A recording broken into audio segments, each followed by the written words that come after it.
Hey guys, I'm Jackie Brubaker, host of the Love You Even More podcast. I'm an author, marriage and family therapist in training, performer, and 2-time Emmy Award winner. Each week, I bring on people from all walks of life to talk to them about their inspiring stories in the fields of self-development, relationships, business, and how you can love yourself even more. For more about me and the podcast, visit us at loveyouevenmore.com. Hey guys, and welcome to the Love You Even More podcast. I'm your host, Jackie Brubaker. Today, I want to talk about doom scrolling. And I really just want to talk about the time we spend on social media. So recently, I woke up and reached for my phone, checked my email, and then immediately went to Instagram to check Instagram, just notifications, likes, comments, whatever, and immediately started scrolling. This is not a normal for me. This is something that I do all the time. And recently, and I can't even tell you when this started, but maybe let's just say the last few months or maybe longer, I've caught myself doom scrolling at night, which has been this click around 7 o'clock, 8 o'clock. I'm like, I'm going to get in bed, not 7 o'clock, but 8 o'clock, 9 o'clock. I want to get in bed and I want to doom scroll. And when I actually first heard the term doom scroll, I was like, what is that? What is that? How is it different than scrolling? So what I'm doing is just scrolling. I'm not actually doom scrolling, but doom scrolling is when you are looking for negative information. You're researching the news, which is all negative. You're researching something scary. So it's negative, hence doom. And you kind of just go down the rabbit hole. But a lot of us are just scrolling, and we're scrolling mindlessly and endlessly. And what I noticed was that I've never been a big social media person personally. I have had brands. I am a brand, whatever you want to call it. And so I've used social media as a marketing tool, but I've never been a huge social media junkie. But I think it's all changed a lot for us, everyone, since the pandemic. And I'm going to get into that in just a second. But what I noticed is that I was scrolling for hours at night, and then I would go to sleep, and then I would wake up, would do it again, maybe not hours, but I would do it again. And so cut to one morning a few weeks ago, I did this and I started to scroll and I instantly felt disgusting. The ick was so strong. I was like, what am I doing? And I put the phone down and immediately was like, hey, okay, I'm going to take a break. It's Thursday. Why don't I just not scroll until Monday? We're going to take a long weekend off of just no social media. I don't even want to open it. I don't want to check my messages. I don't want to do it. And it just so happened that I started doing this around the election. So that was actually really convenient. A little bit before, but it was like, oh, this is probably for the best. But I noticed this is how it worked for me. I think this is fascinating. I looked at it as a case study. I was like, let's do an experiment. So I was very happy to just shut it down. I didn't delete the app or anything crazy. I just was like, I'm going to take a break. I'm not going to look. So all day I was fine, right? We're busy. Everybody's busy. We got our things to do. We're not really scrolling as much during the day unless you are bored at work or you are not working. So I was busy. And then nighttime came. And I put on TV. And then once it started to get boring or a commercial started, I instantly went to grab for my phone to scroll. And I had to stop myself. I was like, oh no, oh shoot, I can't do that. And let me tell you what the withdrawal felt like. Because the withdrawal was there. It was very clear that even me, who I never ever considered having any sort of addiction to social media, I'm really not on my phone that much. I am not a big phone person. I like to be with people in person, but get me alone. Apparently I've gotten a little bit of an addiction. So I felt that ooh, I can't have that. Okay. It's okay. I'm going to feel these feelings. I'm going to see what this is. I'm going to just really kind of dive into what's going on here for me. And of course, I felt that I was being denied something and it was being taken away. And my, here's keyword, coping mechanism was gone. So then the next morning came, right? This is my first morning, no social media. I reached for my phone, I checked my email, and I'm like, not going on social media, I'm not doing it. But then I had to like sit there. I was like, well, what am I supposed to do? Because I wasn't working that day. And I was like, what am I supposed to do? It's 6 a.m. I mean, I wake up way earlier than that, by the way. But it was so early. I was like, I don't know. And this also kind of bleeds into a little workaholism for me. So I was like, well, I'll start doing my homework. No, I mean, maybe I did, but it's fine. I understand what's happening. But my point is that this is chronic for not just me, clearly not just me. It is chronic for all of us.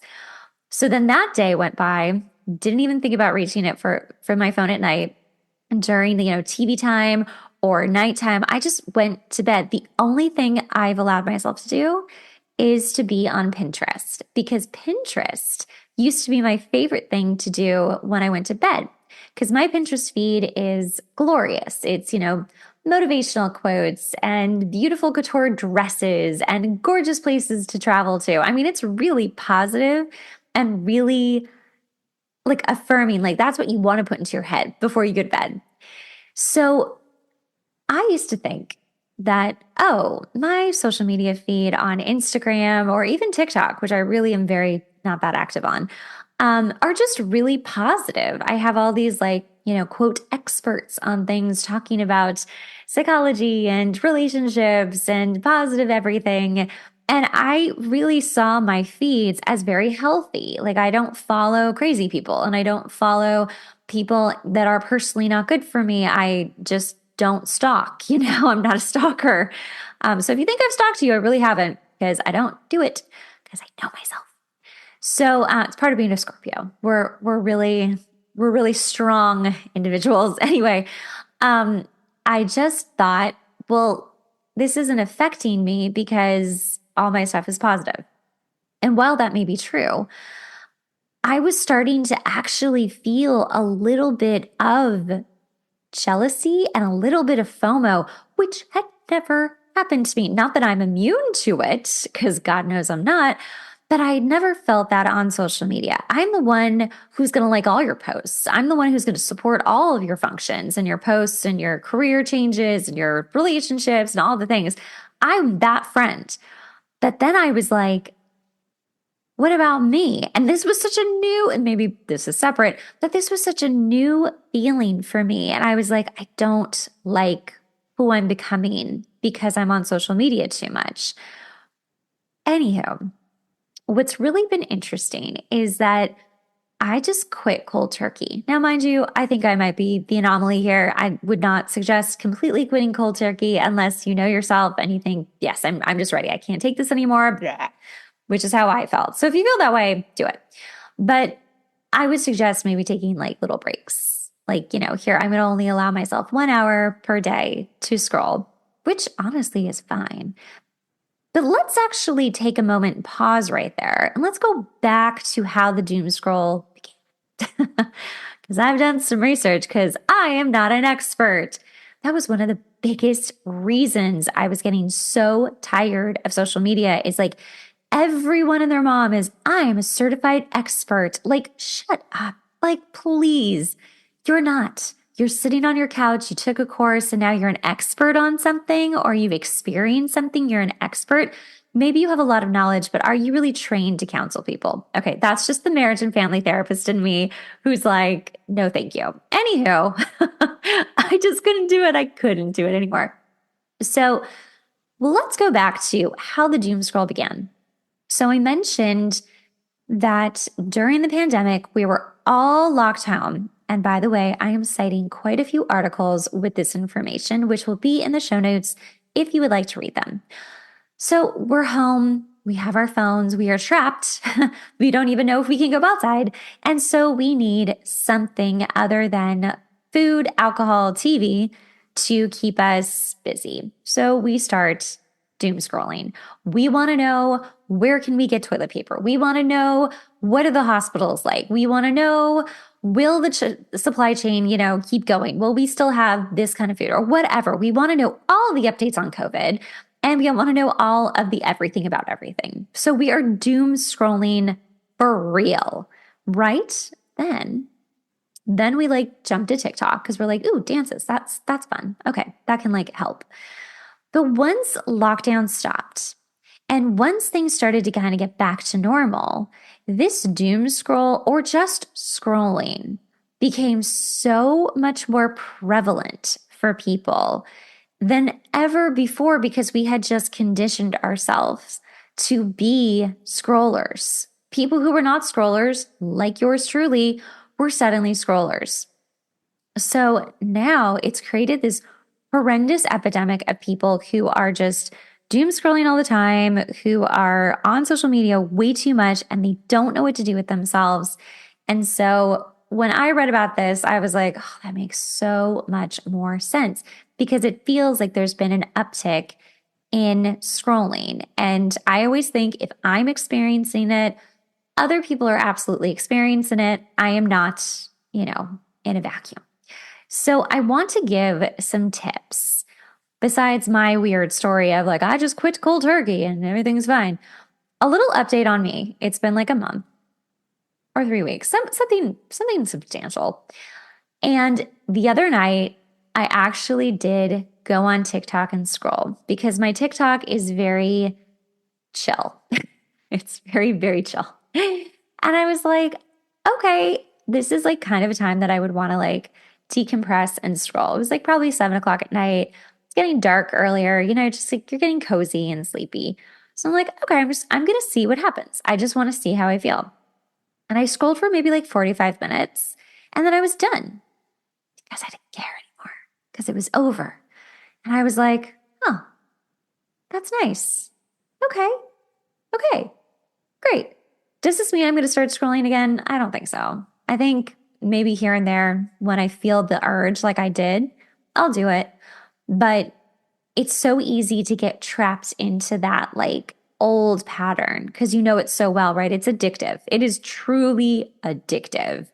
And I know I'm not an addictive person, but even I can be swayed to be addicted to something. And again, that's not to say that I'm some magnificent creature who's immune to addiction. I'm not. I just know that I have a weird ability to quit things cold turkey.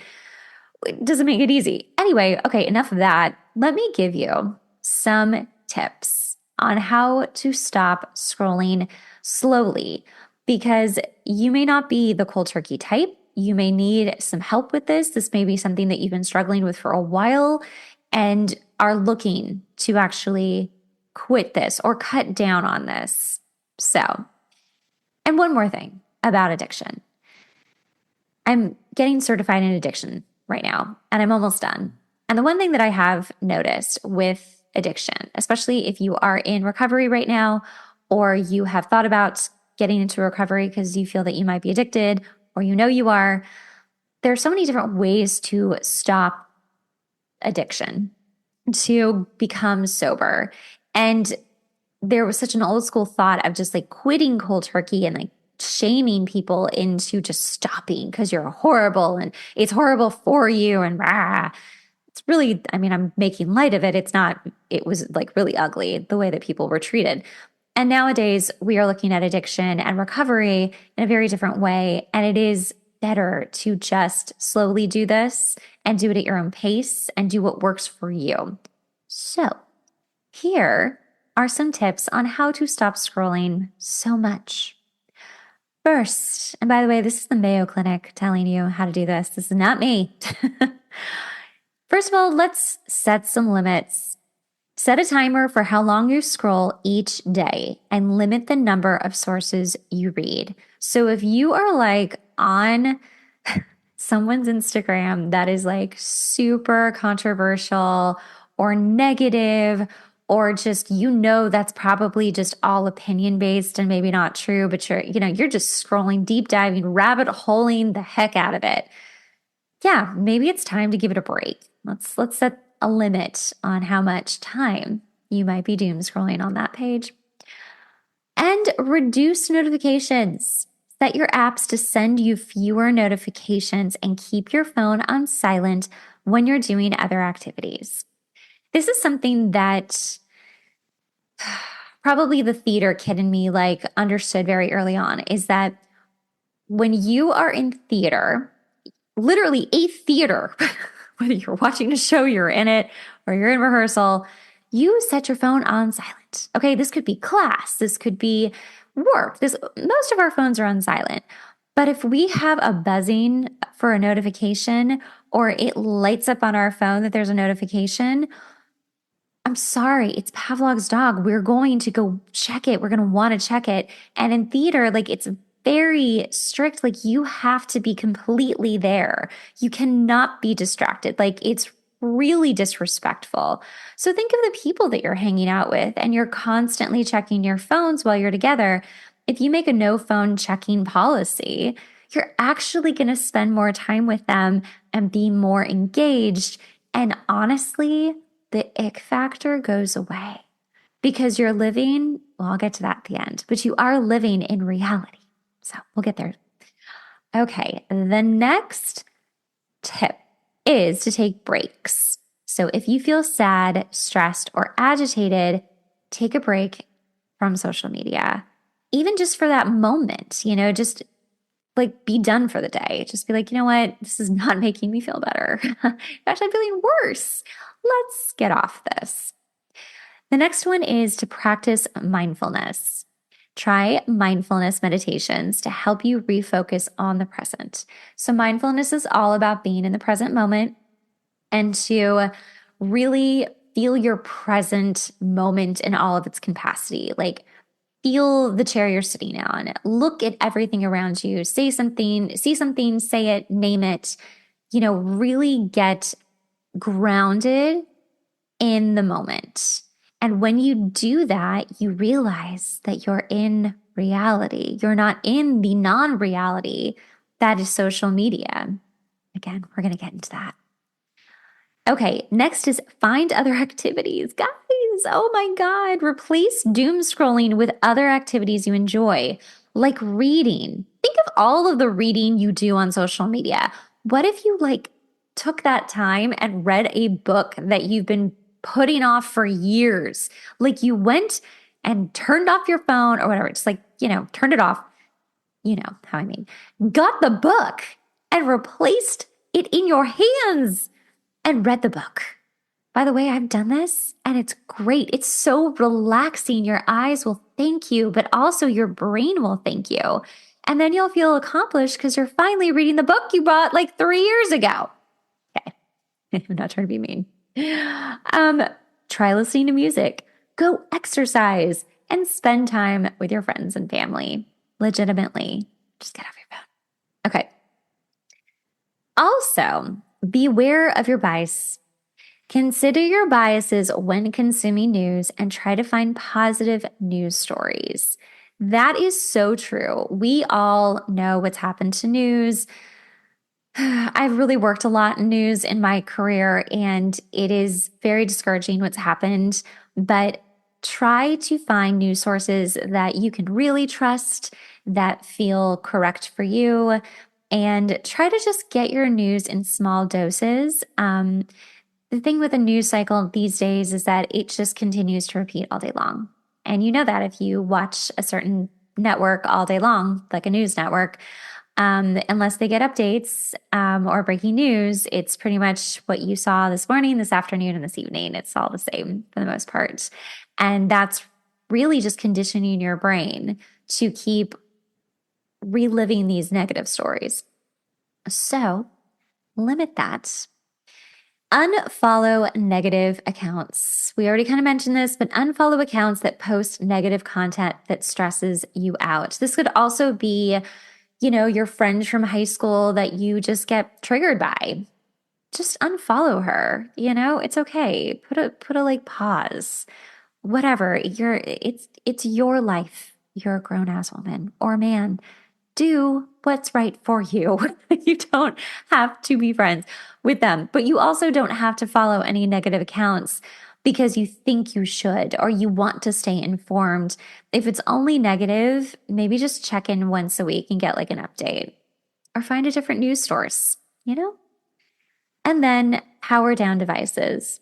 Turn off your devices at least 2 hours before bed and consider keeping your phone out of the bedroom. Now, that's easier said than done. I would say that most of us might use our phone as our, you know, alarm clocks. I do. My phone is by my bed, but it is also on silent. So I won't hear my phone because there's no way to hear it. If someone was to call me, it'll buzz, but I mean, I doubt that'll wake me up. So turn your phone either on silent or vibrate, or if you really need to turn it off, just turn it on like, sleep mode so that no one's going to like bother you. Your phone is still awake or whatever. If you need to put it in another room, if you don't feel that you can actually sit there, stand there, lay there without checking your phone. If you were to wake up in the middle of the night, then yeah, go ahead, put it in another room if that's what you need to do and get an old-fashioned alarm clock. I actually just bought a clock for the first time in like 100 years for my house because I thought it was cute. And it's in my bedroom. And there's an alarm system on it. Like it's an old-fashioned kind of clock, but it has like a buzzer. So I was like, oh, how weird. Wow, what an old school idea. But if you need an actual alarm clock, get a cute one and put your phone in the other room. So, like I was saying, there is a bubble that we can live in social media. And I am so guilty of this. I have lived in this bubble.